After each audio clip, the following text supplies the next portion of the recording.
तो फिर ये है कि 500 में उनको डन किया। 500 में मैंने फिर उनको बिठाया। 400 की राइड थी, 100 रुपीज़ एक्स्ट्रा लिए और उनको हादी को उतारा। तकरीबन 4-4.5 किलोमीटर की राइड थी।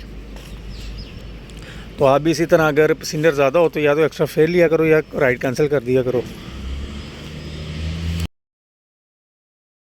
अच्छा जी, तो आज की इनकम की जो वो बात कर लेते हैं कि हमारी आज की कितनी इनकम हुई है। हमारी आज की इनकम जो इन ड्राइव पर हुई है वो है 1700 और 100 रुपीज़ मैंने एक्स्ट्रा लिए थे हादिक पे जो लड़कियों को उतारा था उस राइड का, यानी कि 1800 का हमारा इन ड्राइव पर काम हुआ और 500 की एक ऑफलाइन सवारी जो स्टेशन से उठाई थी। 18 और 5 23, 2300 में से आप मेरी हार्डली गैस लगी है 2.25 किलो और वो जो बनती है 600 रुपये की, आप गैस निकालो। 2300 में से 210 रुपये ये इन ड्राइव का, यानी कि 2300 में से आप लोग 800 रुपये निकाल लो, बकाया हमारी बचत है। और ये आज हमने 4 ऑर्डर किए हैं इन ड्राइव पर 75 रुपीज़ पर किलोमीटर के हिसाब से।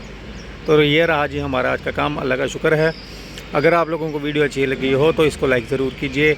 मिलते हैं आपसे अगली वीडियो में। अपना बहुत ख्याल रखें, तब तक के लिए अल्लाह हाफिज़।